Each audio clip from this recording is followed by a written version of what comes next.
session.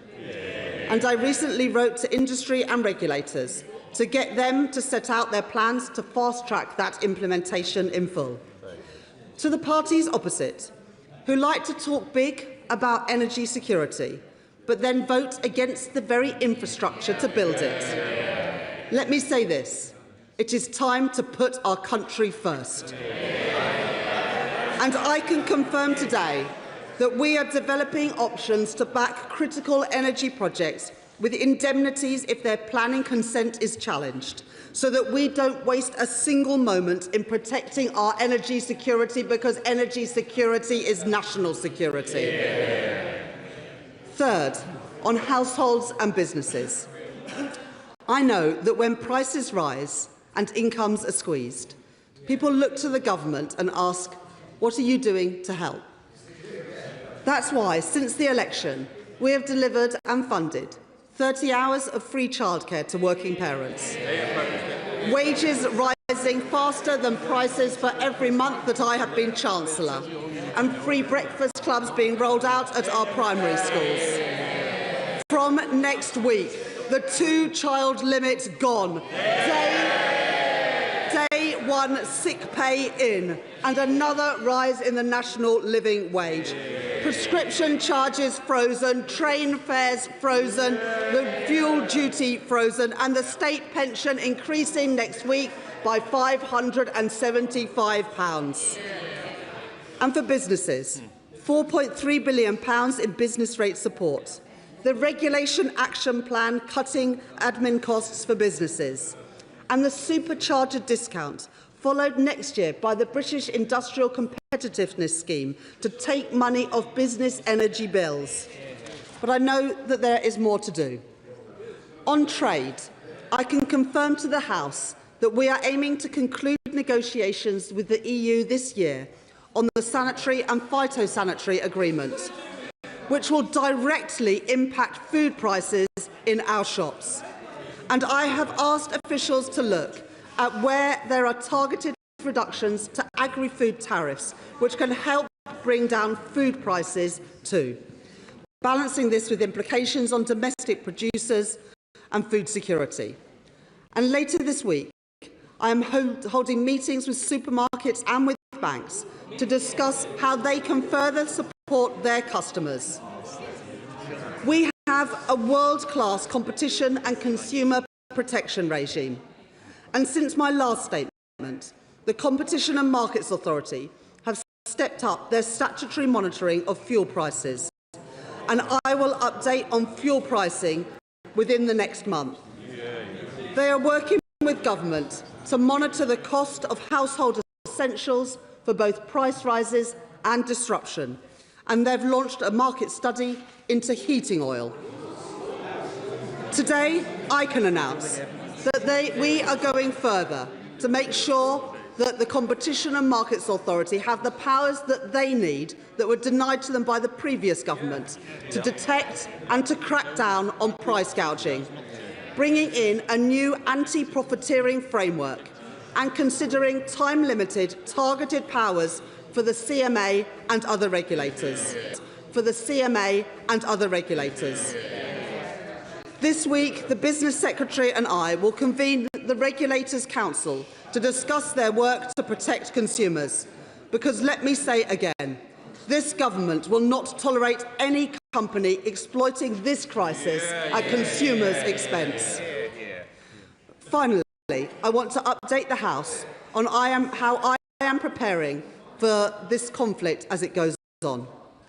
I know that families and businesses are worried about the impact of rising prices. I have said that we will be responsive to a changing world and responsible in the national interest. And today I want to set out in more detail what that means. First, responsive. We don't yet know what the full impact of this conflict will be. So we must be agile in responding appropriately at each moment. We extended the 5p fuel duty cut, and we have pushed out the cheaper fuel finder, empowering people to avoid rip-off prices and chasing down the last few filling stations to reach 100% compliance. And when wholesale kerosene prices more than doubled overnight, we stepped in with £53 million of support to those who needed it most within a matter of days. And from next week, households will benefit from £150 off of their energy bills, thanks to the action that I took in my budget, with a price cap giving households certainty on their bills until July, ahead of the winter months when people use 78% of their gas. Second, we will be responsible. The spring forecast showed that the government has the right economic plan, restoring stability to our country's finances and family finances. I will not put that stability at risk. As we respond to this crisis, we must learn the mistakes of the past. The previous government pushed up borrowing, interest rates, inflation and mortgage costs with an unfunded, untargeted package of support under Liz Truss. That gave the support to the most wealthiest of households. Between 2022 and 2024, under the last government, households in the top income decile received an average of £1,350 of direct energy bill support. That left us with high levels of national debt. A cheque written then for a bill that is still being paid today. I can confirm to the House that contingency planning is taking place for every eventuality, so that we can keep costs down for everyone and provide support for those who need it most, acting within our ironclad fiscal rules to keep inflation and interest rates as low as possible. Mr. Speaker, this is not a war that we started, nor is it a war that we joined, unlike the advice of the parties opposite. But it is a war that will have an impact on our country. The challenges may be significant, but I promise to do what is right and fair, being responsive in a changing world and responsible in the national interest. And I commend this statement to the House. Shadow Chancellor Melstride. Thank you, Mr. Speaker, and can I thank the Right Honourable Lady for advance sight of her statement. Mr. Speaker, the Right Honourable Lady comes to this House with an economy in tatters. She would have us believe that she has delivered the stability and resilience that can weather the storm ahead, but she has done nothing of the kind. When she came into office, she ramped up borrowing and spending and hiked taxes to record levels. She was warned at the time by the OBR and others that her policies would mean higher inflation, higher borrowing costs, higher interest rates, and that she would destroy jobs. All of that, Mr. Speaker, has come to pass. Her mismanagement and foolish choices have given us the highest inflation in the G7, the highest borrowing costs of any major advanced economy, with gilt yields higher than Greece and Morocco, fragile fiscal headroom, the highest unemployment since the pandemic and rising, and GDP per capita falling. Under this government, Mr. Speaker, we are getting poorer, and our economy is increasingly fragile and far from secure and resilient.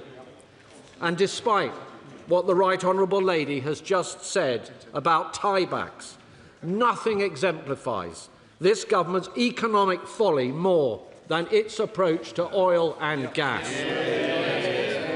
The utterly misguided net zero obsessions of the Energy Secretary have led to the absurdity of reduced extraction, whilst we see jobs destroyed, tax revenues foregone, and energy security smashed. And the greatest tragedy of all, Mr. Speaker, that in Jackdaw and Rosebank we have fields ready to go. In just months, They could be pumping vital relief to millions. Jackdaw alone has enough gas to supply over 1.5 million homes. Wow. Yet the Right Honourable Lady has nothing to say on that matter. And less oil and gas extraction means greater dependency and less security. This road leads to ruin. On energy, on the cost of living, on jobs, on growth, on public finances, on every measure that matters, this Chancellor has left us weak, weak, weak. And in the face of this energy shock, there are millions who are about to suffer as a result. So, with respect to her statement today, could I ask her, how many fuel retailers have yet to engage with the new fuel finder service? And can she comment on the widespread reports of technical glitches and out-of-date price information? She mentions a small modular reactor planned for Wilfer. But given the need, can she explain why she has chosen not to go ahead with the large-scale nuclear site that was signed off by the last Conservative government? And specifically on energy cost support, can I ask her, what fiscal capacity does the Right Honourable Lady believe she has to support those in need? What is her plan to ensure that any targeted approach truly reaches all those who are in need? And on the matter of targeting, in her statement, Mr. Speaker, the Chancellor criticised the last Conservative government support package for not being targeted. But what she failed to mention is that the now Prime Minister was then urging for support to be universal.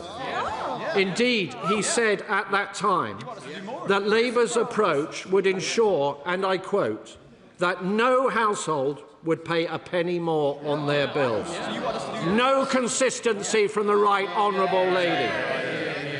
How is she going to ensure that support for those depending on heating oil reaches those who need it most? This support, Mr. Speaker, will of course, under this government, be funded through the taxes of hard-working people.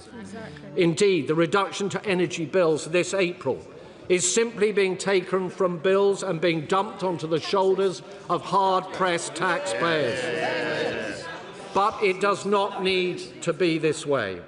For is not the critical question this: where is the control of public spending? Where is the renewed resolve to grasp the welfare bill, to get people off benefits and into work? I will tell you, Mr. Speaker, it is nowhere, because the Right Honourable Lady is a captive of her own backbenchers, and she has brought our economy one step from its knees. She knows it, the country knows it, and now we must all brace ourselves for what is to come. Not from a position of strength, as the Right Honourable Lady is so desperate to have us believe, but from a position of weakness, of her own making. Chancellor of the Exchequer. I think that statement only revealed that the Shadow Chancellor is utterly out of his depth.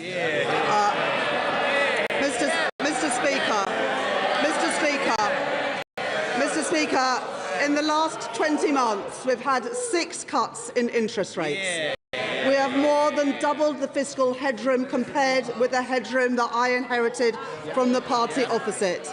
For the first time in 6 years, our deficit is less than 5% of GDP, and wages have increased by more than inflation for every single month that I have been Chancellor of the Exchequer, compared to the record of the previous Conservative government, which is the only parliament on record where people were poorer at the end of it than they were at the beginning. So I prefer my record to their record any day of the week.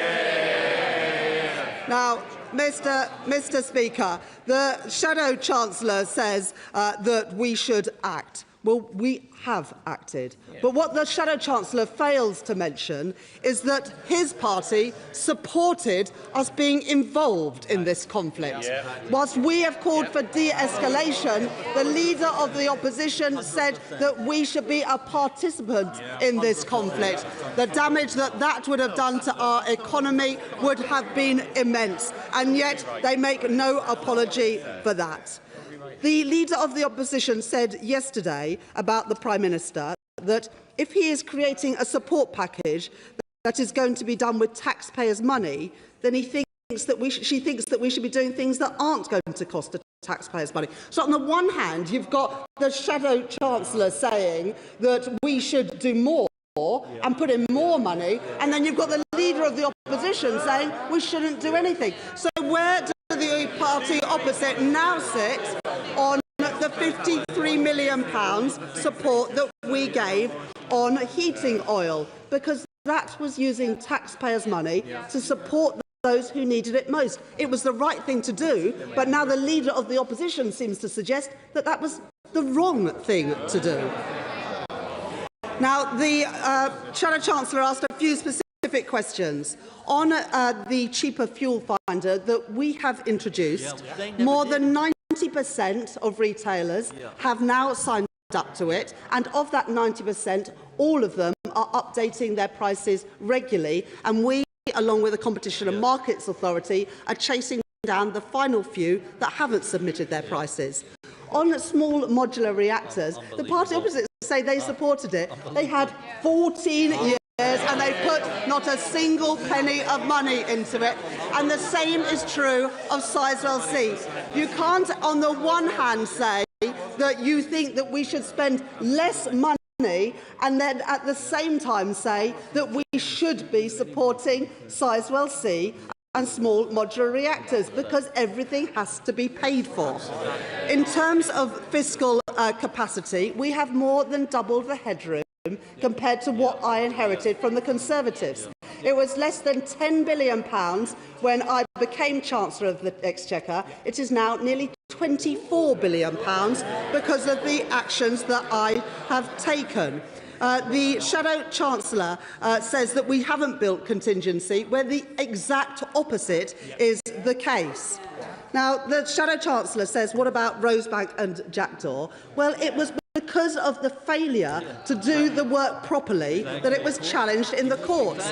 And 1 month after the previous government left office because they were kicked out, the courts came back and said that we had to reconsider Scope 3 emissions. The energy companies, Shell and Equinor, resubmitted their plans at the end of last year. The regulators... Oh, sorry.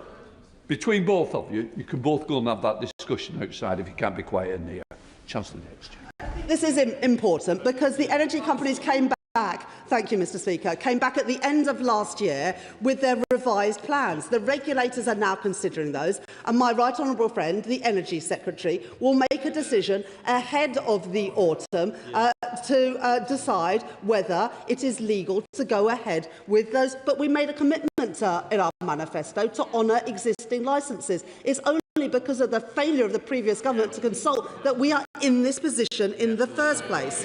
And the honourable gentleman, the right honourable gentleman, says that if we cut the welfare bill, we will be able to help people. Well, I'm afraid they had 14 years, and he was the welfare secretary when the bills ballooned. So, frankly, we'll take no lessons from the party opposite. It is only Labour that can be responsive to the immediate challenges, because we have been responsible with the public finances, committed to our long-term energy security and committed to make the right decisions in the national interest. Dave McHillier, Chair of the Finance.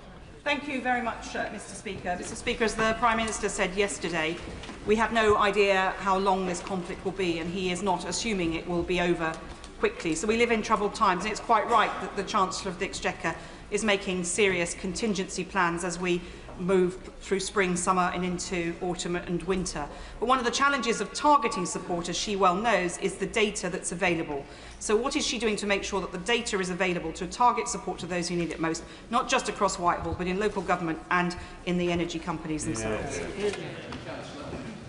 I thank my honourable friend for that question, and that is a really important point, because the previous government hadn't done the contingency planning, and so when the energy price shock came along, they said, we're not going to do anything to support, we're not going to do anything to support, and so they, in the end, had a choice about doing nothing or providing blanket support. And it was that blanket support that cost £78 billion.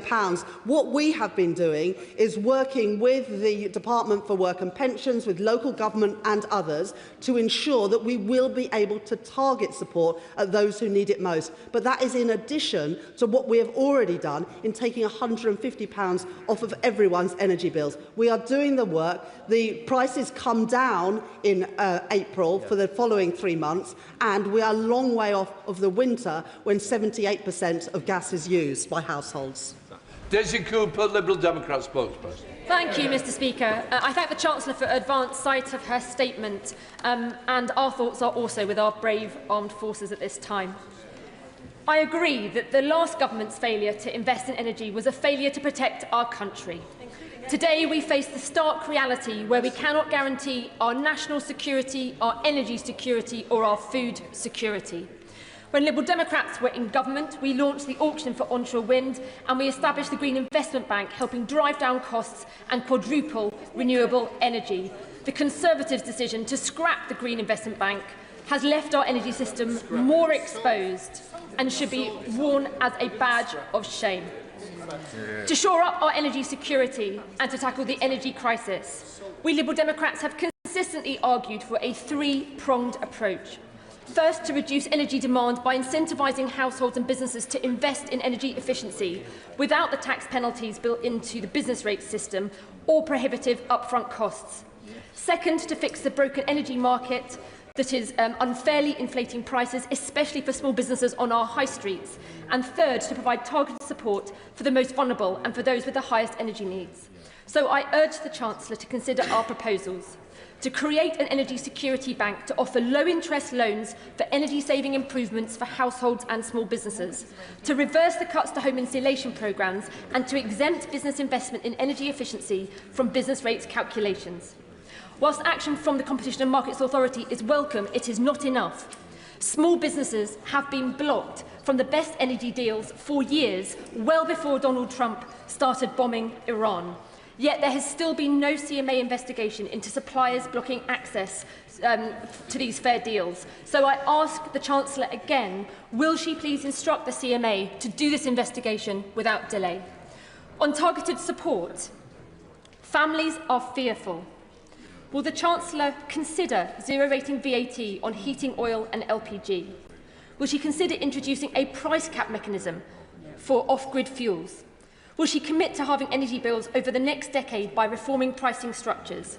And if bills rise to more than £400 a year, as some are warning, will the Chancellor commit to coming back to this House and outlining a broader support package so that all struggling households, or many struggling households, don't face a crippling hit of that scale? I thank the honourable lady for her questions. Nick Clegg once said it will take 10 years to get nuclear power up and running, so there wasn't any point in doing it. It would only come in the 2020s. Well, imagine if that Deputy Prime Minister hadn't blocked investment in nuclear energy then, and we would be able to get the benefits of it today. But you had a chance when you were in government and you did absolutely nothing. And the party opposite opposed onshore wind, which is also helping to bring down bills. In terms of supporting investment in renewables and energy security, we have created the National Wealth Fund, which is prioritising investment in defence and also in energy security, including in things like critical minerals in Cornwall, carbon capture and storage, and the rollout of chargers for electric vehicles.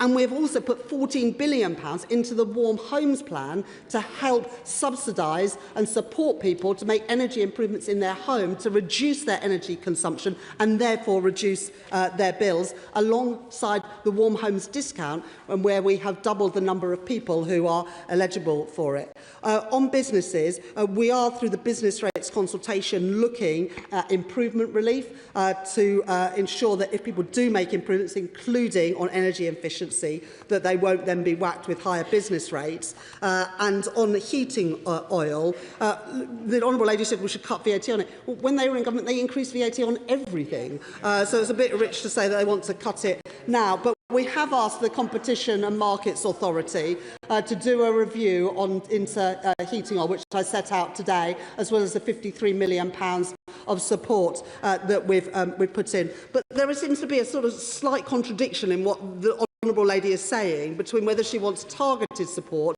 or blanket support. And I would argue that the progressive universal approach that we're taking is the right one. £150 off everyone's energy bills, but then targeted support for those who need it most, because we cannot repeat what happened when Liz Truss was Prime Minister, because a cheque was written then and we are now paying the price with higher interest rates, inflation and taxes than we would otherwise have to have. John Trickett. Mr Speaker, and I welcome the Chancellor coming to the House as soon as possible to make a statement. But on profiting in the fuel sector, the last time there was a problem with oil prices was after the war had begun in the East. And the government then, following its laissez-faire market policies, allowed prices to rip to an extraordinary extent. And the consequence, as we saw, was outrageous profiteering within the energy sector. So, can the Chancellor indicate that we're not going to follow the failed laissez-faire ideology of the party opposite and intervene directly in the market to prevent outrageous profiteering occurring in this occasion? I thank my honourable friend for that question, and that's why we have the energy profits levy and the electricity generators levy, so that we can claw back any excess profits. And it's also why on this side of the House we believe in an active and strategic state, including empowering our regulators like the Competition and Markets Authority to ensure that the price gouging that we've seen in the past is not able to happen after the conflict in the Middle East. Sir Edward Lee, the father of the House. In an attempt to try and get some consensus here, may I commend one part of her statement, and I'm quoting: "We must guarantee our domestic oil and gas industry can play a role in our energy system for decades to come." Is there not a sort of sensible, middle-of-the-way approach here, that by all means we proceed with green energy, such as our offshore wind, where we lead the world in the North Sea off the Lincolnshire coast, but that we also have an open mind about extraction, new extraction from the North Sea? So will she confirm today, and I was listening very carefully to what she said in response to the Shadow Chancellor, that the Energy Secretary, when he considers these licences, will have an open mind so we can guarantee our resilience in the future? I thank the honourable gentleman for his approach and his question. The oil and gas industry play an important role and will do for decades to come in our energy system. And we very much welcome the jobs that they create, the tax revenue that they provide, but most importantly, the energy security that they offer. At my budget last year, I set out the new North Sea oil and gas strategy, which includes allowing the use of tiebacks or infills on existing sites. Now, for the reasons that I explained, we now have a quasi-judicial decision that the Secretary of State for Energy and Net Zero has to take on Rosebank and Jackdaw. But of course he will approach that with an open mind, because this government does recognise the importance of our oil and gas sector. Ready? Thank you, Mr Speaker. Would my right honourable friend agree with me that the essential truth is that the government has introduced a package of measures to make the poorest families in Glasgow and across the United Kingdom better off, whereas the party opposite proposes to plunge these families back into extreme poverty? They left us with ridiculous levels of debt and the weakest defence since the 1930s, and their record is absolutely shameful. Well, my honourable friend is right, but I would say it's worse than that, because it's the legacy of two awful governments in Scotland. One who made people poorer, and then the SNP government that fails to back our nuclear sector, which could deliver cheaper bills for people in Scotland. Sir Jeremy Hunt. Could I gently ask the Chancellor to be less partisan at a time of crisis? If she brings before the House, difficult measures that are right for the country, she will have the support of the whole House. But if she is partisan, she won't. And I actually rise to support her basic instinct, which is for targeted rather than universal support. 4 years ago, energy bills were heading to £4,000. We are nothing like that. We don't know what the oil price will be next week, let alone this winter.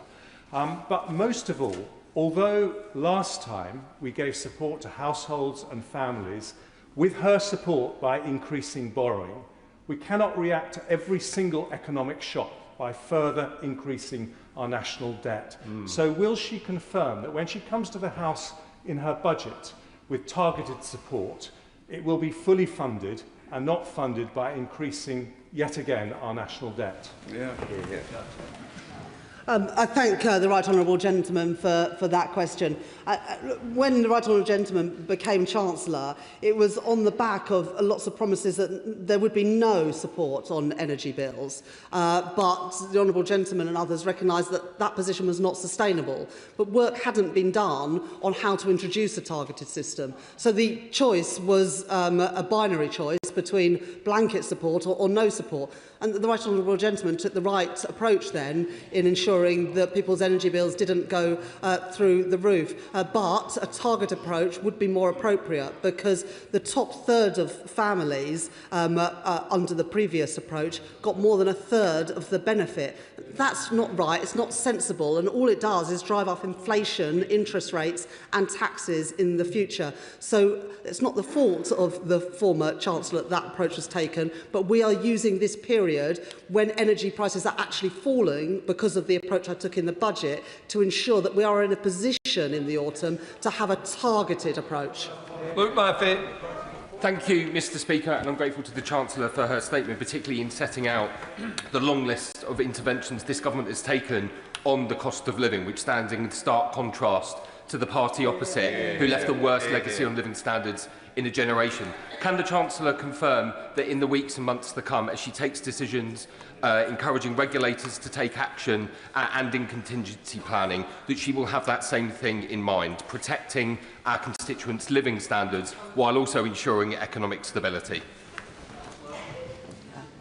I thank my honourable friend for that question. And, you know, it's why what we did in the budget last year was so important, because in other countries, domestic energy bills are going up now. But because of the measures that I took in my budget last November, energy bills will fall from the 1st of April, despite everything that is happening in the Middle East. But I can tell you what would have the biggest impact on bills is if this conflict escalates, as the party opposite at the beginning wanted it to do. Alistair Carmichael. Thank you, Mr Speaker. Shetland is home to one of the largest onshore wind farms in the country, the operators of which are paid millions not to generate electricity because of grid constraints. So the announcement this morning of a trial in relation to discounted energy rates for communities such as ours will be one that will be met with some excitement, possibly. When are we going to hear the details of how that will work and what it will mean in terms of reductions to the bills of my constituents? I thank the honourable gentleman for that question. On the issue of national grid infrastructure, which is why we end up paying for energy that can't be used, we've got to speed up those connections. And that's why today I said about consulting on indemnities for building out infrastructure, even in the case of judicial review, because we've got to act in the national interest and get this infrastructure built. But at the same time, the Secretary of State for Energy and Net Zero will set out more detail on the specific ways in which we can bring down prices for communities, including his. Melinda Ward. Thank you, Mr. Speaker. My constituents are appalled by supermarkets and other petrol retailers that are price gouging and profiteering out of global instability and a Middle East war that was backed by both the Tories and Reform. And let's make no mistake that if they were in government, our country would be right in the middle of it. Can the Chancellor set out the action she's taking to clamp down on price gouging? And can I thank her for the £9 million announced yesterday to help my constituents in Cowdenbeath and elsewhere affected by changes at Mossmoran? I thank the honourable lady for my honourable friend for those questions, and thank you for the campaigning work that she's done on Mossmoran to ensure that we can properly support her community, as we are also doing with the Growth Mission Fund. But we have introduced the cheaper fuel finder to ensure that price gouging doesn't happen by giving greater transparency to the prices offered by different fuel retailers. This is something that the previous government could have done in the last 14 years in a way that in France there is already a cheaper fuel finder available on all apps when you're travelling. We are introducing it because we want to ensure that our constituents have the lowest price possible when they fill up their tank. Thank you, Mr. Speaker. Given the current crisis, does the Chancellor regret in her first budget increasing by £150 billion over this Parliament the unfunded borrowing that the Office for Budget Responsibility said at the time was one of the largest fiscal loosenings of any fiscal event in recent decades? Yeah. The party opposite once believed in fiscal discipline, but that has gradually eroded over time. It is because of the fiscal rules that I introduced that we've been able to invest in Sizewell C and in small modular reactors. That was not possible under the fiscal rules of the last government. But I would also say that borrowing fell in the last year. That didn't happen under the last few years of the previous Conservative government. Rachel Maskell. Thank you, Mr. Speaker. I thank the Chancellor for her statement, and I'm sure she will agree with me that the biggest concern is the intersection between poverty and food and energy price hikes for our constituents. Will she look, as she prepares ahead, to a warm homes prescription so we can protect people's health by keeping their homes warm, which also saves money, and also ensuring sufficiency in the Crisis and Resilience Fund so local authorities can really invest in those in the greatest need? I thank my honourable friend for that question, and of course from next month families with children will benefit from the abolition of the two-child cap within the universal credit system. We've also doubled the number of people who can get the warm homes discount and put £14 billion into upgrading people's homes through the Warm Homes plan. But of course, as we look at targeted support, we will look at vulnerabilities within that. Very much, Mr. Speaker. The Chancellor has mentioned several times about households benefiting from £150 off, but I have a constituent on the phone this morning who's been told that his energy bills are still rising and they are not seeing the savings that the Chancellor is talking about. What conversations is she having with energy companies to make sure that they do actually benefit from that fall in bills that she is very keen to talk about? Well, I'd be very happy to see the particular details of that constituent because energy companies are both through fixed and variable tariffs passing on the £150 reduction that I brought in the budget by getting rid of the eco levy entirely and moving other levies from bills onto general taxation. So happy to look at the particular circumstances, but on average people should be getting a £117 cut in their energy bills from April the 1st. Jim Dix. Thank you, Mr Speaker, and can I thank the Chancellor for her statement. We have indeed, as she says, made good progress on stabilising our fiscal and economic situation since the election in 2024, most notably increasing the headroom available in our public finances, but as a result of the last government failing to invest in sustainable energy and nuclear, we are much more exposed to price shocks than we could be. Would she agree with me that it's vital that we do all we can to protect the most vulnerable in our community, such as constituents of mine in Dartford, from the price hikes in energy that will result from this Middle East war?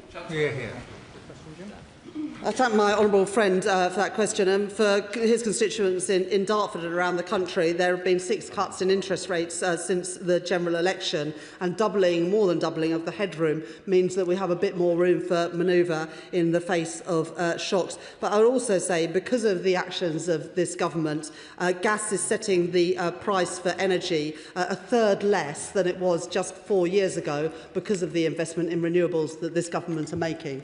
John Glenn. Thank you, Mr Speaker. I welcome the targeted nature of the measures announced, but 3 weeks ago it looked like inflation was going to return to the level that the Right Honourable Lady inherited when she took office in July 2024. That no longer is going to happen.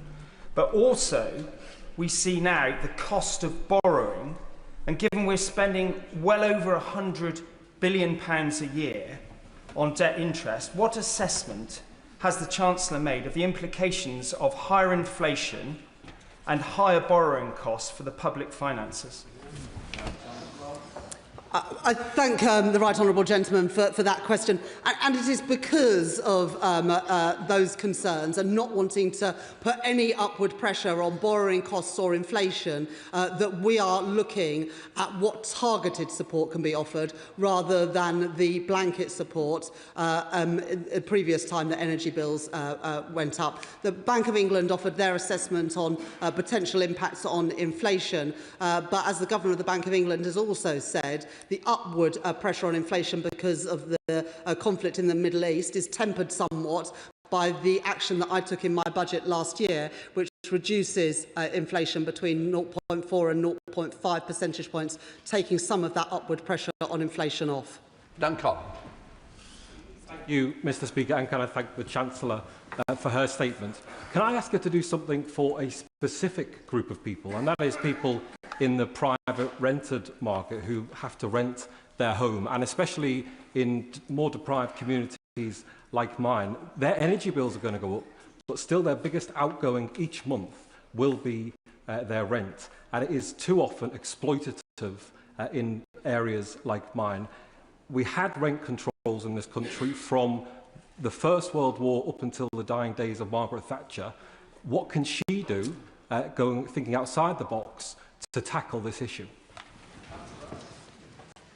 I thank my honourable friend for that question, and I recognise that in his constituency, like mine and many others, more people are in private rented accommodation than own their own home. One of the reasons why we introduced the Renters' Rights Act, opposed by the party opposite, is to give people greater certainty and to be able to challenge increases in their rents, as well as greater rights over eviction, to exactly help constituents of his and all of ours. Dave Dougal. Thank you, Mr Speaker. Just 3 weeks ago at the spring statement, I cautioned the Chancellor that significant fiscal intervention would be required to protect businesses and households in the face of this war in the Middle East. And she said at that time that thanks to her actions, the finances of the UK were in robust condition. Now she prevaricates in order to protect those self-same public finances. The two things can't be true at the same time. 13% of constituents in Angus and Perthshire Glens are on oil, 5% in Scotland, 2% in England, and 0% in Leeds West and Pudsey. Perhaps that's why she's provided £53 million to support oil users, well, that won't even touch the sites.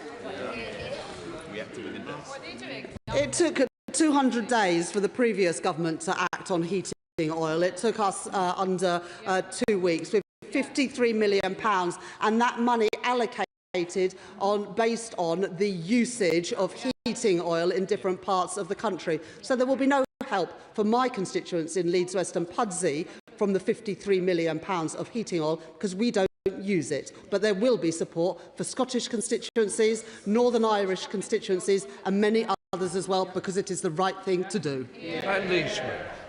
Mr Speaker, it is expected that food inflation will hit 4%. Now that means that a typical family's annual grocery bill will increase by approximately £240. And in Scotland there are approximately 1 million people that have experienced food insecurity in the last year. Food insecurity is closely linked to access and consumption of fruit and vegetables. And the Chancellor said that she is going to meet with supermarkets. Can I ask, what will the asks and demands be so that people can get improved access to nutritious and affordable food?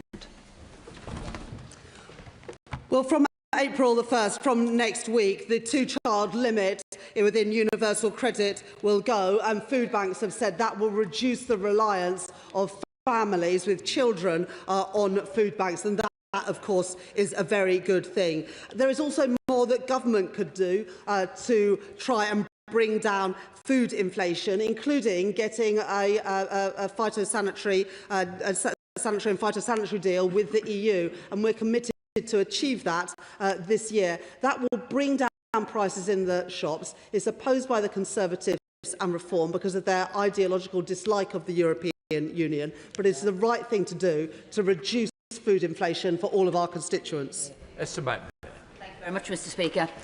The sad truth is this.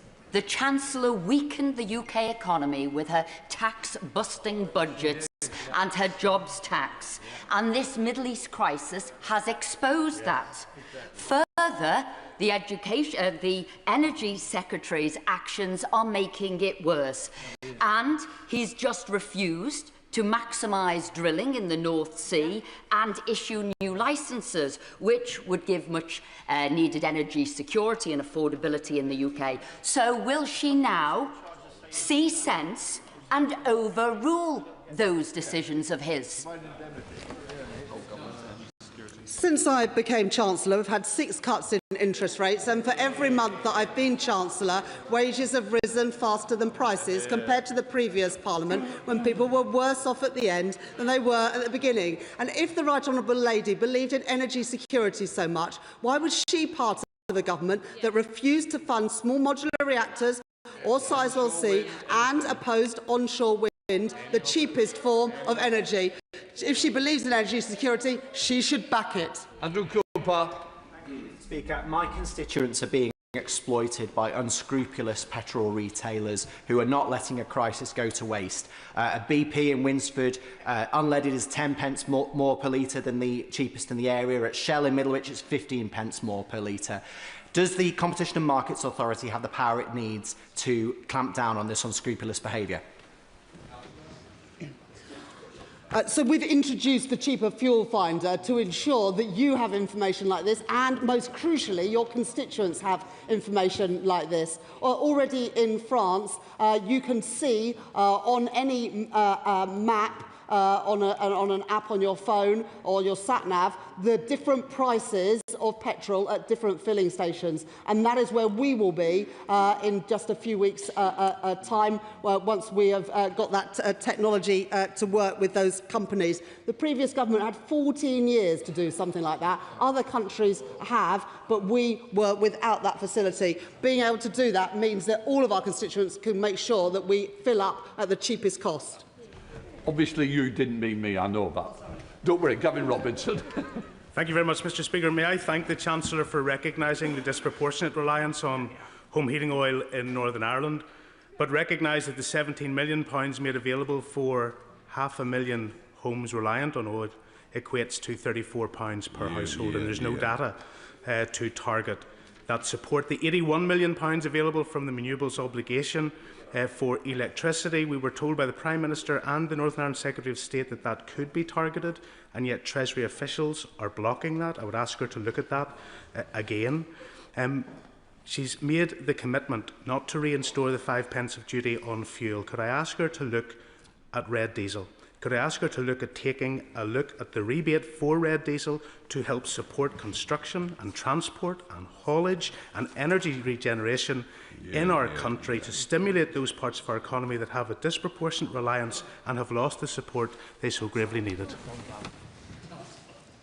I thank the honourable gentleman for that question. On heating oil, thank you for what he said, and obviously a disproportionate amount of that support has gone to Northern Ireland, given the greater reliance, and we encourage local authorities to use that money to target it at those who need it the most, and at the same time to ensure that everybody is supported. The Competition and Markets Authority are doing an urgent review to make sure there is not price gouging going on. But we acted in a matter of days on heating oil, and that was the right thing to do. On red diesel, when we froze the fuel duty, we also took action on red diesel, but of course happy to ensure that the relevant minister meets with the honourable gentleman to talk further about what needs to be done.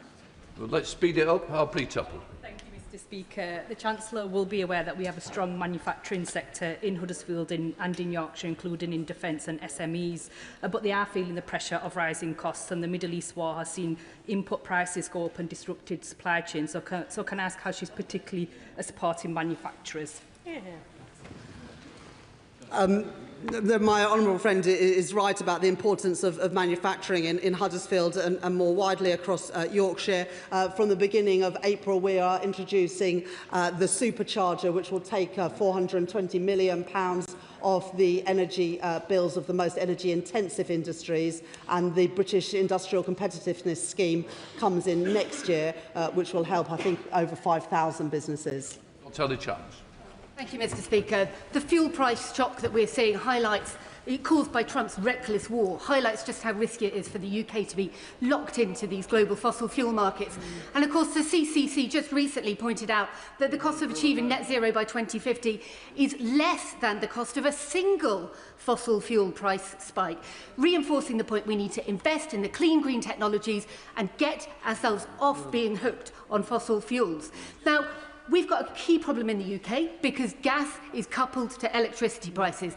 Decoupling those prices is crucial. Will the Chancellor look at the report last week from Commonwealth that points out that decoupling could be achieved right now and would save households at least £200 each? Yes.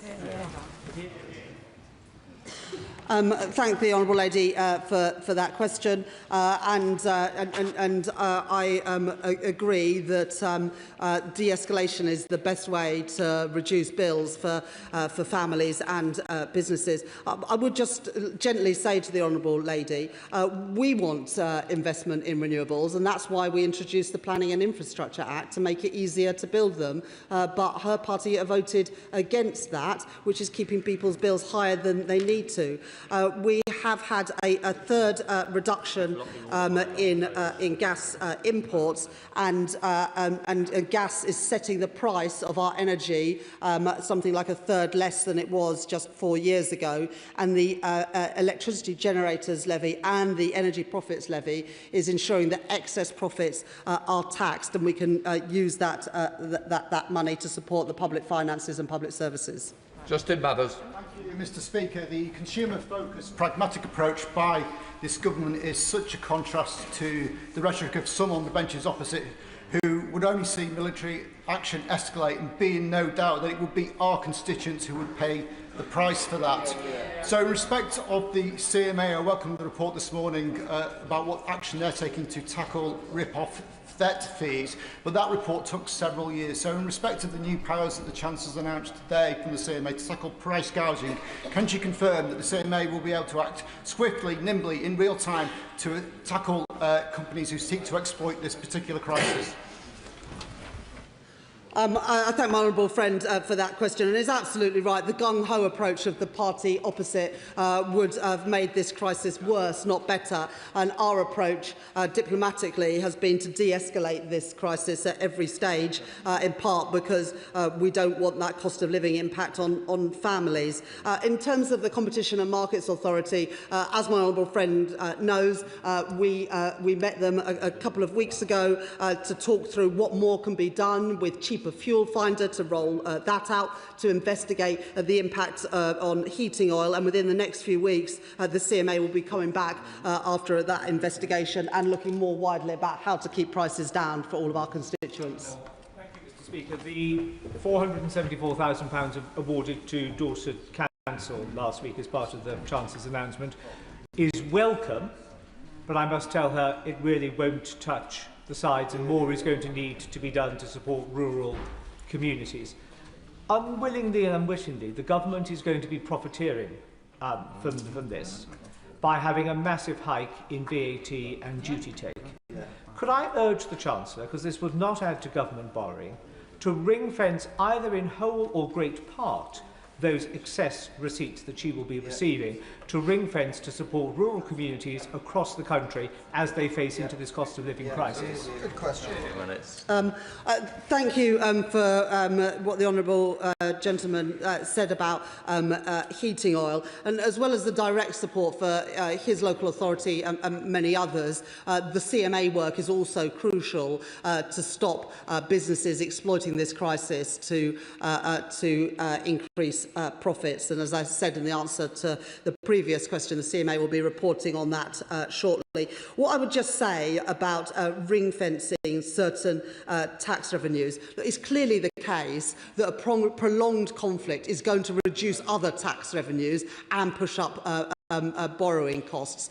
So it's not possible to ring-fence a particular tax for a particular use, because other tax revenues are going to be coming down. But the whole reason we have the energy profits levy and the electricity generators levy is to have some sort of stabilisation in the system, to bring in money to support the government and our constituents when it's most needed. And of course we'll be using it to do that. Speaker, can I thank my right honourable friend for the serious approach he's taken to this conflict, unlike the hokey-cokey approach we've seen from the party opposite. Peterborough is willing to play its part developing our energy infrastructure, and we've already had £1 billion worth of private investment to upgrade the gas networks based out of Peterborough. But my constituents will know the price hike is not just about what's happening now in the Middle East, it's about a decade where we have not built the energy infrastructure this country needs. Will she reassure me that her plans today will speed up new nuclear, speed up investment in renewables, and get this country building the energy infrastructure we need if we're to tackle this for the long term? Thank my honourable friend for that question. It's great to see that investment coming into Peterborough, supported by my honourable friend in the gas networks. And that's in stark contrast to the party opposite, who got rid of our gas storage facilities, stalled on nuclear, stalled on renewables, and as a result has left us more vulnerable to an energy price shock. Final question, Ben Lake. Speaker, what contingency planning is taking place to support non-domestic energy bills, especially in rural areas such as mine, where a great number of small businesses and community organisations rely on heating oil and LPG? The best thing we can do to support households and businesses, as I'm sure he will agree, is to de-escalate this crisis and bring it to an end as quickly as possible. But as I've set out in my statement today, I will not tolerate businesses price gouging and earning excessive profits because of the conflict of the Middle East. That's why we've got the CMA with new powers to ensure that that doesn't happen, and why we are targeting support at those who most need it. Can I? Point of order, Sir David Davis. Thank you, Madam Deputy Speaker. After the financial crash in 2009, a banker called Tom Hayes was wrongly sent to prison. Last July, the Supreme Court overturned his conviction, and in January they instructed the government to pay him just shy of £300,000. He has still not been paid, not because the government is disputing the sum, but because they can't agree amongst themselves which department should make the payment. So he cannot get an answer as to what's going to happen with him. I cannot get an answer. I don't even know which minister to approach because of the dispute, the wrangle going on inside the government. I've written to Lord Chancellor.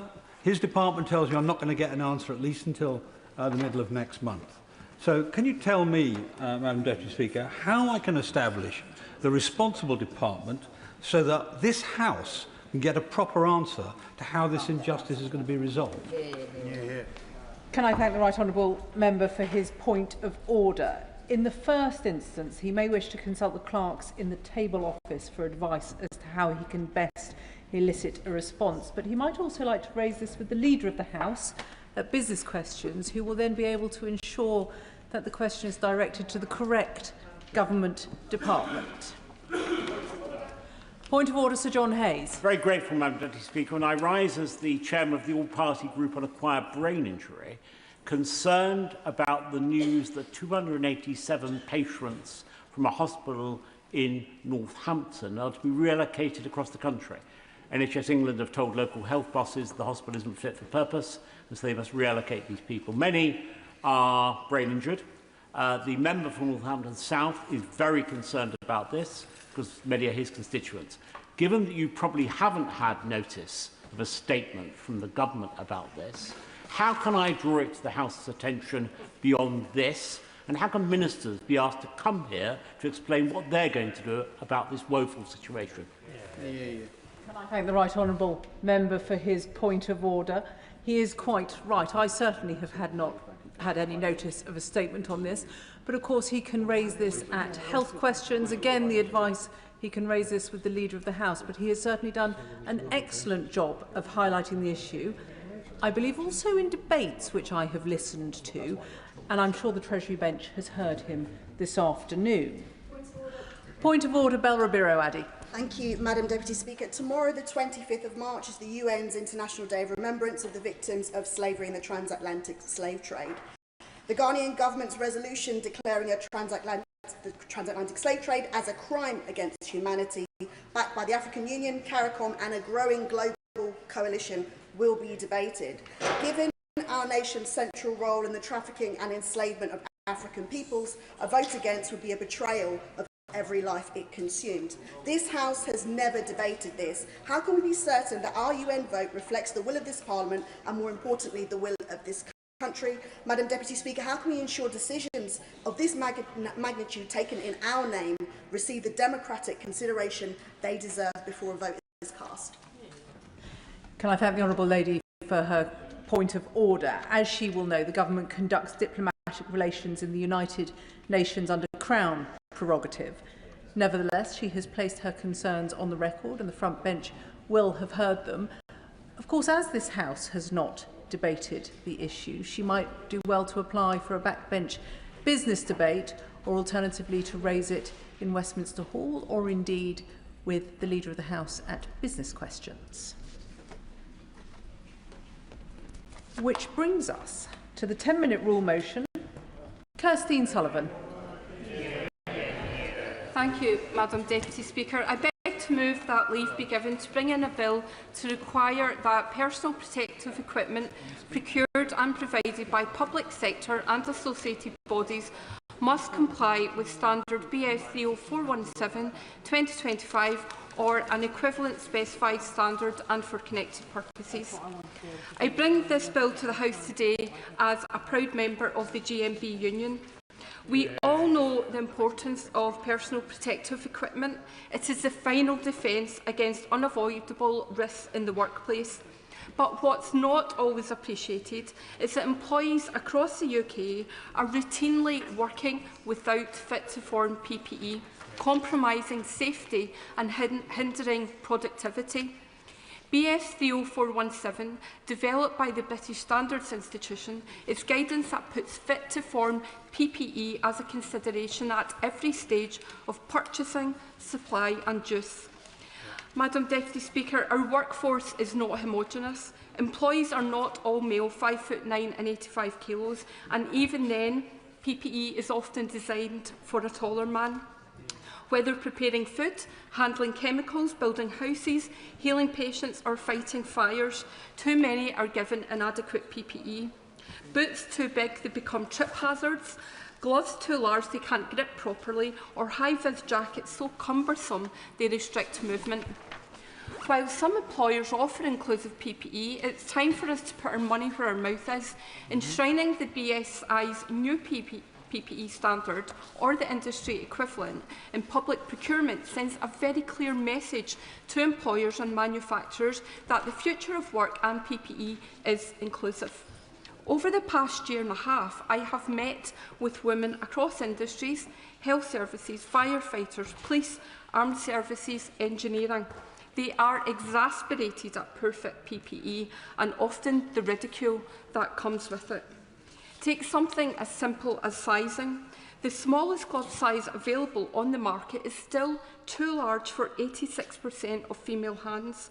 That's not just inconvenient and cumbersome, it's unsafe.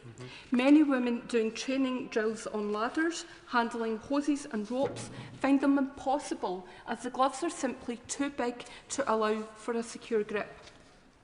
Running into a burning building is something few of us would ever want to face, but our firefighters do this daily.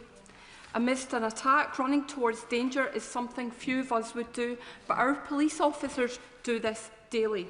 Handling soiled linen and cleaning up bodily waste is something most of us avoid where possible, but our carers, nurses and medical professionals do this daily. Madam Deputy Speaker, one Scottish firefighter came to me with her experience of running into burning buildings, but the service didn't have any female fit fire boots. This is intolerable, a dangerous trip hazard in a perilous situation. In basic frontline protection, we are failing women who are putting their lives on the line. And the horror stories go on. Stab vests, predominantly designed to fit men, they're simply inadequate to fit the body shape of female police officers. Ordinarily, they're too big and too loose. When running, the stab vest slides up and down, hitting against their neck and chin, and encumbrance slowing them down in moments of danger. In one case, a knife slipped under a police officer's garment and she was hospitalised with severe stab wounds. Alternatively, officers are forced to tie them so tight it impairs their breathing. Madam Deputy Speaker, others spoke of needing to alter their PPE just to make it fit. This completely compromises their safety and makes the worker legally liable for accidents on site due to wearing PPE incorrectly. And that's before we even talk about the lack of well-fitting protective clothing for people with disabilities, religious and cultural requirements, and men who don't fit the average size. Women in war zones have reported their oversized body armour cutting their thighs when sat in vehicles traversing rocky terrain, or helmets falling over their eyes. We should not expect our service personnel to enter combat zones if we cannot deliver the body armour and fitted head protection that can save lives. Madam Deputy Speaker, whilst these examples are not limited to public services, the purchasing power of the state represents a sizeable portion of the market. The purchase of PPE for our council, care workers, firefighters, armed services and police. This bill will put people at the forefront of PPE procurement, ensuring true fit-to-form protection from sparks and burns, waste and disease, machinery and chemicals. Madam Deputy Speaker, I would like to give special thanks to the people who put so much work into the new BSI standard and helped me learn all things PPE, a subject that was not my forte but has soon become a passion project. Firstly, the BSI drafting panel, superbly led by Sarah Gibbs and Natalie Wilson, and I'm grateful for the inspiration of Roshi Hussain for challenging PPE straight from graduation into various construction sites. Robbie McGregor for all his help, and the GMB team, Mel and Lindsay, for bringing their campaign for inclusive PPE to employers and to the workplace. I must also place on record my thanks to my parliamentary assistant, Angus Walker-Stewart, who very diligently followed me down this rabbit hole. I will also take this opportunity to wish the British Standards Institution a very happy birthday, and it's a big one, 125 years of standardising our rail gauges, plug sockets and now PPE. Madam Deputy Speaker, I want to conclude my proposal of this bill by bringing it back to where I live and where I come from politically. International Workers' Memorial Day falls on the 28th of April every year. In Bathgate, where I live, we gather in Balbardy Park. It is most beautiful in the springtime, with the cherry blossoms welcoming visitors to the park. Now designated a Park of Peace, this old colliery site saw at least 23 fatalities during its operation. International Workers' Memorial Day's motto is Remember the Dead, Fight for the Living, and this new inclusive PPE standard allows us to do just that and help ensure that those who go to work return home once again. With an ambitious plan to upgrade infrastructure and build 1.5 million new homes, this Labour government can lead by example and enshrine BS 30417 or equivalent at the heart of public sector procurement.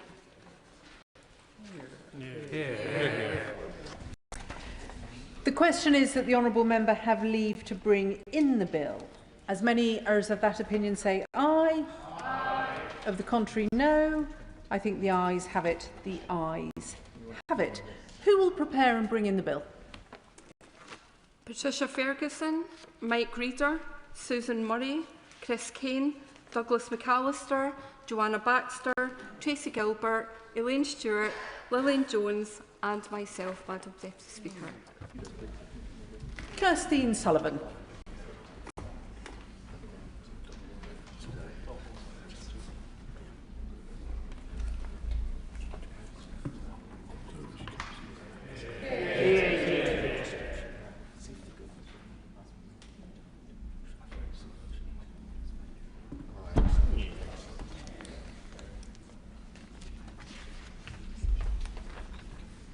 Personal Protective Equipment Inclusive Standards Bill.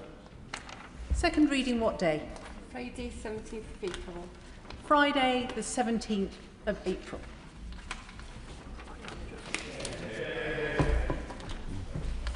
We now come to the Opposition Day motion on oil and gas. I inform the House that the Speaker has selected the amendment tabled in the name of the Prime Minister. I call the Opposition spokesperson to move the motion. Yeah. Thank you, Madam Deputy Speaker. I beg to move the motion as on the order paper. What do Renewables UK, Scottish Renewables, Greg Jackson from Octopus, the Chair of Great British Energy, the unions and the Tony Blair Institute all have in common? They all think the Labour Party has got this wrong. Yeah, all of them. They all think that we should make the most of our oil and gas in the North Sea. These are some of the most powerful advocates for clean energy in this country. These are the great and the good of the Labour left. They all get that shutting down the North Sea is an act of economic self-harm, an unforgivable own goal when it comes to Britain's energy security. The question is, why doesn't the Labour Party? Let's go through our arguments one by one. First, the Secretary of State has argued that the North Sea does not help our energy security because all of the oil and gas gets sold abroad. This is rubbish. We use all of the gas that we drill in the North Sea. It makes up about half of our supply. If we do not use our own North Sea gas, by 2035, we'll be 3 times more reliant on foreign imports of LNG. That's much dirtier foreign gas. Why would we use that when we could use our own? The idea that it does not affect our energy security is pure misinformation from the Secretary of State, and MPs in the House today would be unwise to repeat it. Even the Climate Change Committee acknowledges that we will still need oil and gas for decades to come. If we are going to need it, then we should get as much as possible from Britain. Absolutely. That's just common sense. Second, they say maximising our own resources in the North Sea makes us more reliant on fossil fuels. This is total rubbish. Producing our own oil and gas has no connection with our consumption of oil and gas. The biggest barrier to electrification is not our oil and gas industry, it's the party opposite, making electricity more and more expensive by piling levies and taxes onto people's bills. Using electricity to heat our homes or drive our cars can help us make us resilient during a price spike, but the problem is our electricity is too expensive. And what the Secretary of State is doing, piling cost after cost onto people's electricity bills, is making the problem worse. I will give way on that point. I'm most grateful to the Right Honourable Lady for giving way. Would she agree with me that the simple thing to do in order to bring down the bills is to scrap net stupid zero, so you can scrap all the carbon taxes, scrap all the green levies, and all our consumers and households are better off? And please, your donors. Well, I thank the gentleman for his question. I do think we need to take some of the green taxes and levies off electricity bills, because the problem that you've got is if the party opposite keep making electricity more expensive, no one will want to use it. That's why our policy is the opposite of theirs. We believe we should make electricity cheap by taking off green taxes and levies. And that has nothing to do with the North Sea. Drilling in the North Sea doesn't stop anyone buying an electric car. It doesn't stop us building nuclear, of which I am a strong advocate, or wind or solar for that matter. They say that drilling in the North Sea leaves us tied to fossil fuels. But why? They only need to look at Norway to see this isn't true, a country which makes the most of its own oil and gas resources, but where lots of people drive EVs. So let's hear none of that argument today. Third, they say it won't help reduce costs for ordinary people. This is economically illiterate rubbish. We are paying tens of billions of pounds to import oil and gas from Norway from the exact same basin we could be drilling ourselves. What does destroying our oil and gas industry mean for public finances over the next decade? £25 billion in lost tax revenue. They say they are taxing the wealthy. Are they in the real world? They are taxing anybody with a pulse. Pensioners, middle earners, small businesses, farmers, drivers. If they breathe, they are taxing them. They are taxing them and people are suffering. But they could instead be getting that tax revenue from thriving industry instead. I'll happily give way on that point. The North Sea oil industry halved in the last decade when her party was in government. The Honourable Lady might like to know that oil and gas jobs have been stable for the last 6 years, but we are losing 1,000 jobs a month because of their policies. The reason I know that is because I have been to Aberdeen. Maybe she would like to do the same. We also saw yesterday that the markets are charging us 5% for our borrowing. That's because they think we borrow too much and earn too little. But there's an easy way for the country to earn some more money. We can make the most of our own resources and back the North Sea, and this would drive down costs for everyone. It's unfashionable at the moment to talk about balance of payments, but if you keep sending billions of pounds abroad and rack up your credit card bill, that causes costs for everybody. Fourth, climate. Labour will say drilling our own oil and gas in the North Sea is climate vandalism. I'm quoting the Secretary of State. This is patent rubbish. Every drop of gas we don't drill ourselves, we import from abroad instead. The LNG that we import has 4 times the emission of gas that we could get from the North Sea. LNG, for those who don't know, is gas that has to be frozen to minus 150 degrees, shipped in diesel-chugging tankers, then heated up here. That's why it has much higher emissions overall. Now, the Labour Party, who say they care about this and that climate change is the biggest threat to our national security, their words, not mine, they have a choice today. We could be 3 times more reliant on that dirtier LNG shipped across the Atlantic, shipped in from the Middle East, or we could use our own gas with 4 times fewer the emissions. Which would they prefer? Virtue signalling higher emissions under the Secretary of State, or more jobs and lower emissions under our plans to back the North Sea? I'll happily give way on that point. I'm grateful to my right honourable friend. And does she not, like me, feel not only sorry for all the consumers up and down the country who see billions of taxes that could be paid if we just produce more oil and gas here, could be used to lower the taxes on when they fill up their cars and travel to work. But does she also not feel sorry for the two members opposite, because they are captured by an ideological Secretary of State? Neither of the two ministers on the front bench are idiots, neither of them, and yet they are captured by an ideological Secretary of State who's literally having to make them swear that black is white. I thank my right honourable friend, and these are two Scottish MPs. They have been to industry. They know what people in those areas are saying. They know the jobs that are being lost. And the question is, when the answer is so blindingly obvious, when we could use things that we make in this country rather than using dirtier imports from abroad, the question they need to ask themselves is, why can't their Secretary of State see the truth? Fifth, they say new fields will take too long to get up and running. This is dangerous, short-termist rubbish.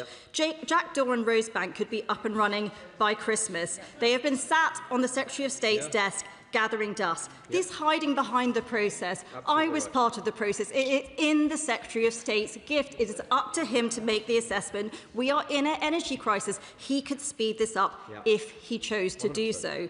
Jack Daw alone could produce enough gas to heat over 1.5 million homes. As their own Chancellor commends Norway and Canada for drilling more. That's what she said last week. She commended them for drilling more. She said every country must do its part by generating more oil and gas. They should ask themselves why their party position seems to be support the oil and gas industry anywhere but Britain. Right, I'd just like to clarify whether the Honourable Lady agrees with herself when she was Shadow Energy Minister that nobody's saying that net zero was a mistake. Net zero in the round was the eminently sensible thing to do. We need to decarbonise and we need to have an ambitious target to aim for. Well, I would thank the Honourable Lady, but I don't think it takes much effort to read out a whip's question. The question she needs to answer is why she's supporting a policy which is going to increase British emissions. She's supporting a policy which means that we're importing goods with higher emissions. That is what she's supporting today. 5 bad arguments which have been thoroughly disproved by people outside of this chamber, by people that they supposedly respect. 5 bad arguments spun by the Secretary of State which should be consigned to history. What the North Sea can actually give us is what it's been doing all along: stronger energy security, a stronger environment, a stronger economy. Are these not things that we want the next generation to have?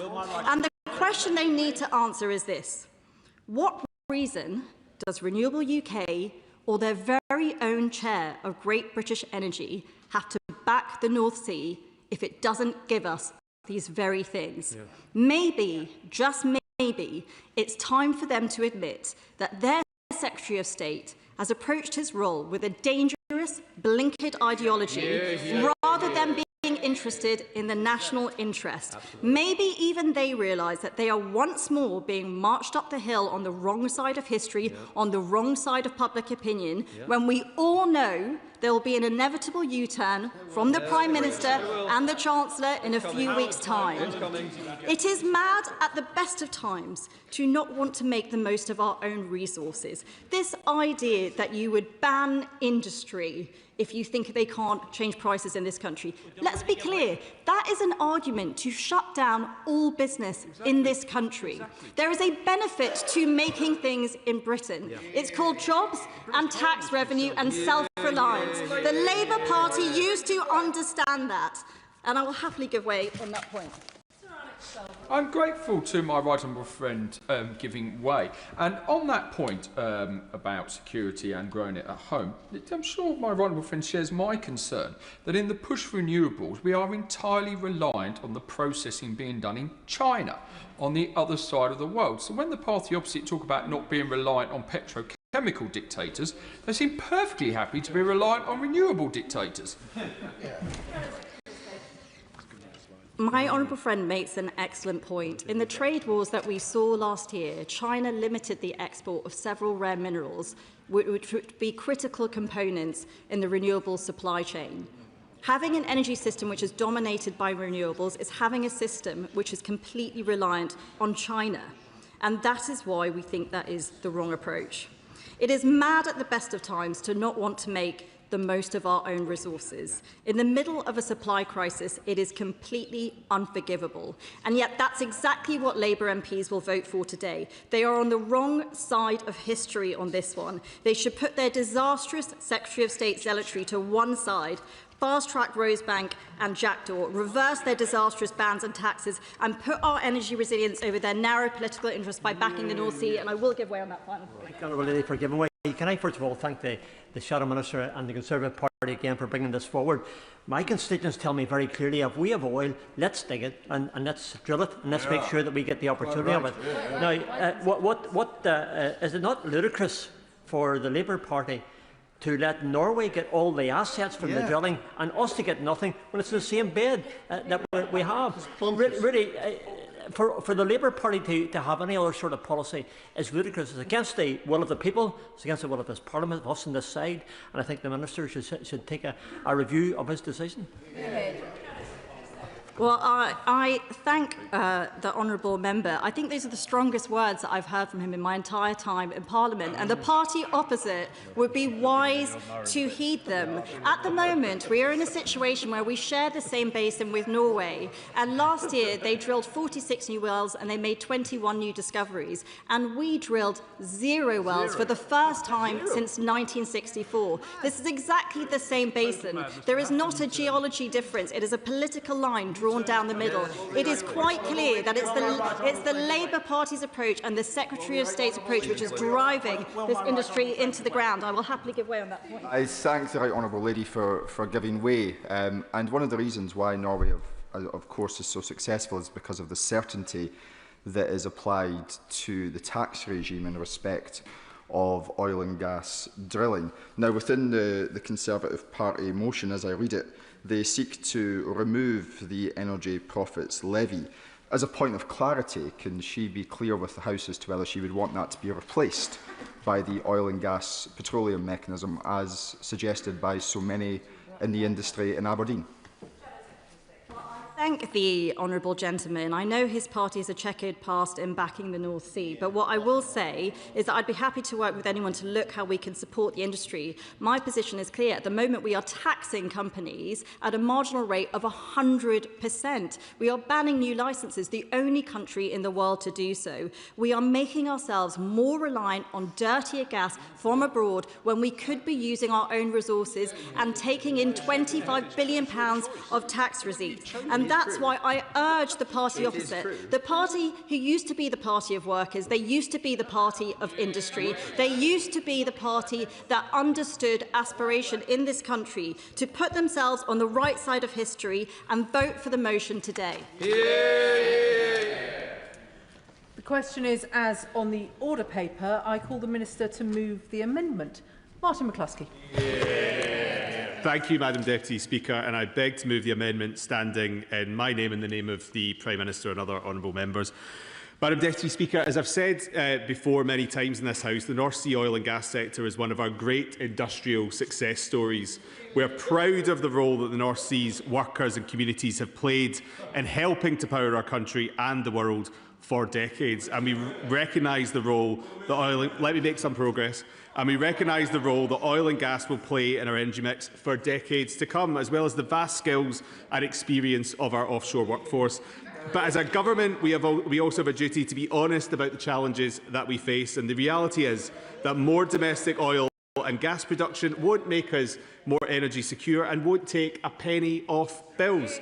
There is a lot of debate on this issue, so it's important to focus on the facts. And on that point, on the point of facts, for giving way, because earlier today the Secretary of State refused to answer my question about why it is that the price of gas in the United States is between a third and a quarter of the price of gas here in the UK. Perhaps the Minister could help us all and help the British people, because this goes to the heart of it, about the price of gas and the size and cost of our bills.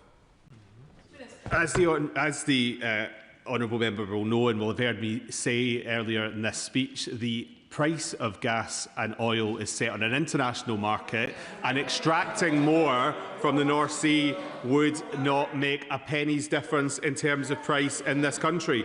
The North Sea is a super mature basin that accounts for around 0.7% of global oil and gas production. Production has been naturally falling for more than 20 years, which means our North Sea no longer has the reserves available to support domestic energy demand. And crucially, any new licences now would not make any difference to people's energy bills, because regardless of where it comes from, oil and gas is sold in international markets where we are price takers, not price makers, and I'll give way.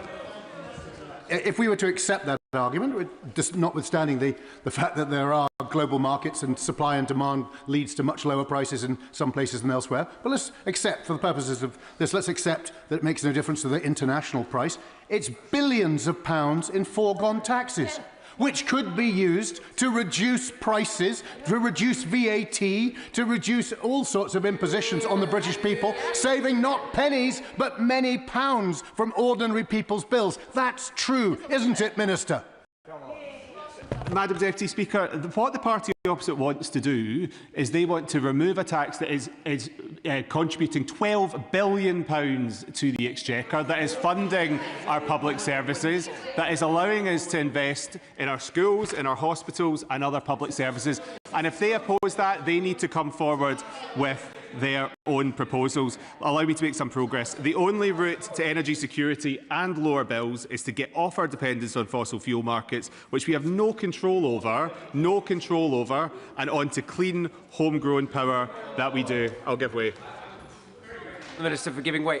There seems to be some sort of complete failure to understand how the gas market works. Because the gas market works on piped gas, it works on local markets, and it works on an integrated supply and consumption system. And yet he's addressing it as though it's shipped oil. It's not the same market, and yet he's dealing with it as though it is. Could he please begin to address the fact that this is a very different market? We have been importers since 2004 of gas, and the party opposite will know, because they presided over the period of this decline. They will know that it's been declining for some time. Allow me to make some progress. Recent events in the Middle East are yet another reminder of the need to speed up that transition and protect British people from these price shocks. Thanks to our mission to make the UK a clean energy superpower, we have already seen £90 billion of investment announced for clean British energy, but now we are determined to go even further and faster in pursuit of national energy security, and I'll give way.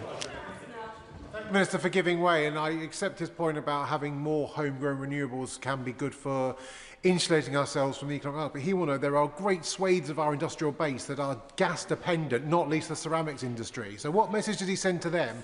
Because currently the price per therm is twice what it was 3 weeks ago. They're renewing their contracts.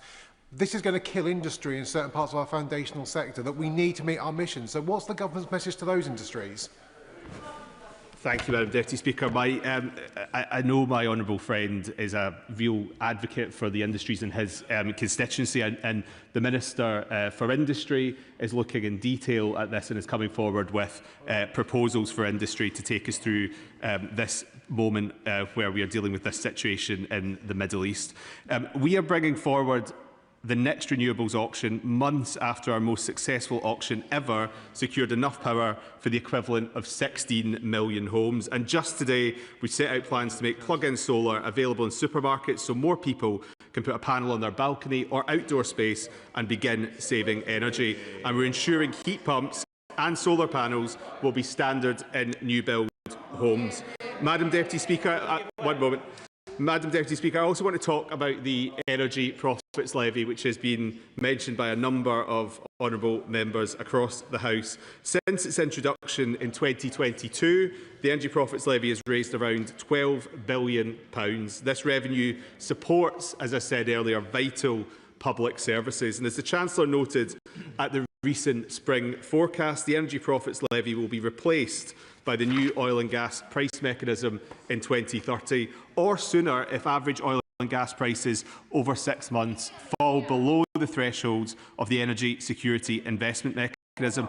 The Chancellor recognises industry's calls for the EPL to be replaced by the mechanism, and wants to work with industry to provide certainty on the future fiscal regime whilst taxing windfall profits of energy companies. And I'll give way. For giving way. On the energy profits levy, the OBR's own forecast last year downgraded the income that they're expecting from oil and gas by 40% between March and November, and then another 20% between November and March this year. By 2020-30, we're now only expecting £100 million from a sector that used to bring home billions. That's because of the EPL, and that's because of the ban on licences, and that's the impact that Labour are having on the oil and gas sector. The honourable lady will know that this is a windfall tax on windfall profits. If there are not windfall profits, there will not be a windfall tax. The motion, allow me to make progress. The motion also calls for an end to the ban on oil and gas licensing. The government has been clear that will support the management of existing fields for their lifespan. That's why we've committed to introducing transitional energy certificates that will enable some offshore oil and gas production in areas adjacent to already licensed fields, linked via a tieback, or in areas that are already part of an existing field. But new licences to explore new fields would make no material difference to overall production and would run contrary to the science on tackling the climate crisis. Why does he think the strategy of this government is so different to that of Norway? Nobody is doubting the commitment that Norway has to the environment and to net zero. And yet they're pumping more oil and gas than they have done for a very long time, notwithstanding their commitment in the longer term to net zero. Speaker, Norway has managed their fields in a very different way to this country has over a course of 40 or 50 years, and every country will take its own decisions on how best to secure its own energy supply, and many other countries are taking a similar approach to the United Kingdom. Let me turn now to Jackdaw and Rosebank, which is addressed in the motion from the opposition. At the outset, I should say that it would be inappropriate for me to comment on the merits of individual cases, because doing so could prejudice the decision-making process. As with planning decisions which are comparable in nature, offshore oil and gas projects are subject to a robust and legally grounded regulatory framework under which information submitted by developers must be carefully assessed. In both the Jackdaw and Rosebank cases, the Secretary of State will make a decision on whether to agree to these being consented in due course. It's imperative that all relevant material is properly considered so that decisions are sound, defensible and robust. When reaching a view, the Secretary of State will assess the overall balance between any potential significant environmental effects and the wider benefits to the interests of the country.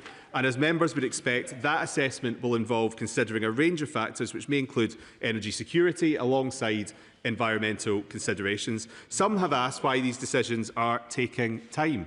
The answer is straightforward. These are planning-type decisions that must be taken in full knowledge of the facts. The guidance on the assessment of Scope 3 emissions published last year in response to the Supreme Court's judgment is the first of its kind, and it is therefore crucial that we take the time to apply it properly. It serves no one's interest for decisions to be rushed, and certainly doesn't serve the benefits of industry or the honourable gentleman who is chuntering from a sedentary position's constituents, only to be overturned later by the courts, which was the mess that the previous government got into.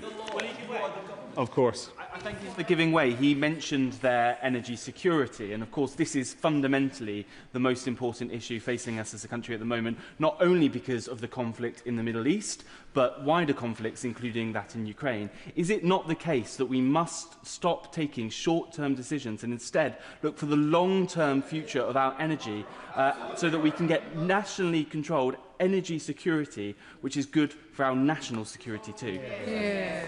My honourable friend makes a really important point that I think gets to the heart of this debate. We aren't going to learn the wrong lessons from the situation that we're currently facing in the Middle East. We will not make ourselves more reliant on fossil fuels at a time when we can see playing out day after day after day in all of our constituents at rising prices the effect of being overly reliant and overly exposed to gas and fossil fuels.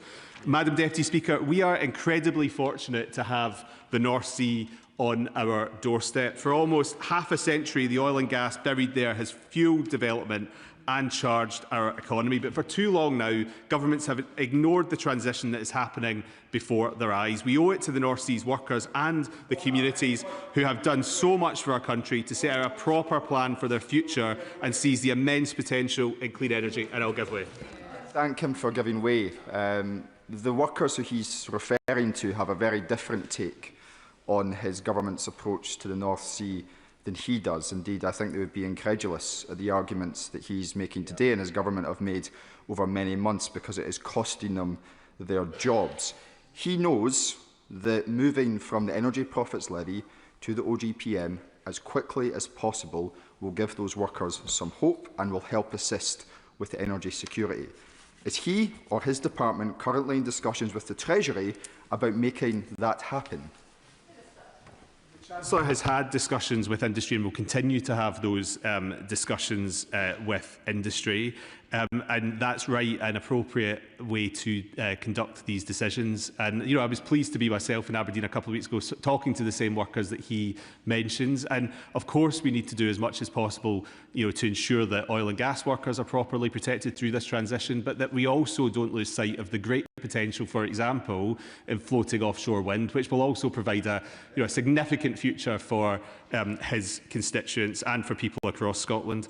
As I was saying, the transition that is underway is the only way to get off the roller coaster of fossil fuels and build a more secure energy system. Following a consultation with businesses and communities last autumn, we set out the steps we're taking to unleash the North Sea's clean energy future. That plan recognises that our world-class energy workers and supply chains and the importance of supporting them through that transition. And I'll give way.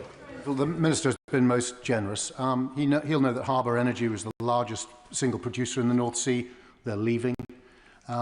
He will know that it's been devastating for so many workers in the industry. And he also knows that by all projections, in 2050, this country will still be dependent on oil and gas. Dependent on oil and gas in 2050, in all scenarios. Dependent. And yet, by not doing new licences, we will by definition be more dependent on foreign supply, much of it having to come through the Straits of Hormuz. How can that make any sense? I don't think the Minister thinks it does, but I suppose he's forced to stand on his feet and repeat the nonsense that comes out of the mouth of his Secretary of State. I ask him.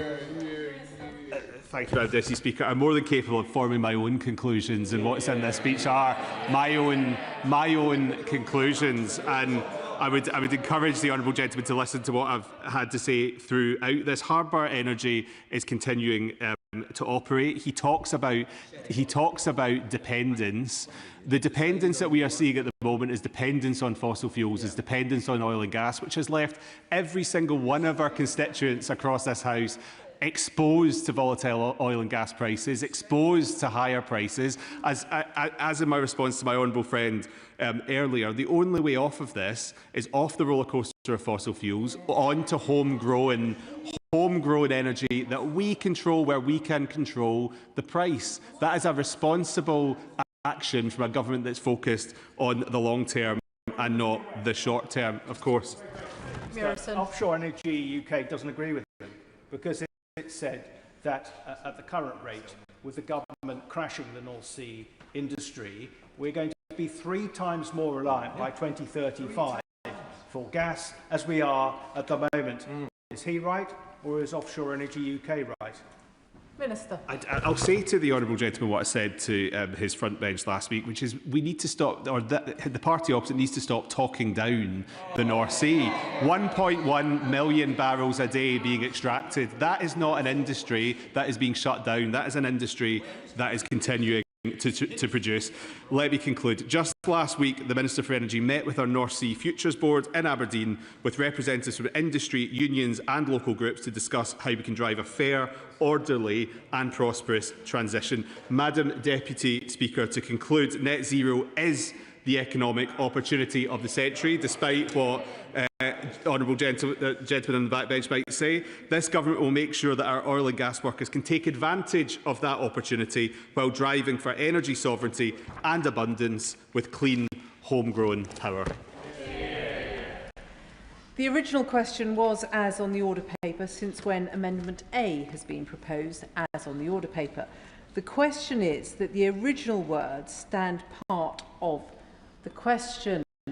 Before I call the Liberal Democrat spokesperson, just to alert members, there will be an immediate 4-minute time limit, which of course does not apply to the front benches. Pippa Halings. Thank you, Madam Deputy Speaker. And I think we do need to be clear that this energy crisis is in effect an oil and gas crisis and shows us yet again just how dangerous our over-dependence on fossil fuels really is. Just as with Russia's invasion of Ukraine, the Middle East conflict shows how a single geopolitical escalation can send energy prices soaring, leaving households and businesses here in the UK exposed to shocks beyond their control. And history is now in danger of repeating itself. Families struggling with higher gas, petrol and food prices, while energy companies' profits surge. If the conflict continues, forecasts from Cornwall Insight suggest that energy bills could rise by £332 this July. A £332 Trump war tax on our energy bills. And yet what do we see is the Conservative Party's response? More drilling, more dependence, more of the roller coaster of volatile fossil fuel prices. And along with reform, those here today misleading the public on the need to drill, baby, drill, are the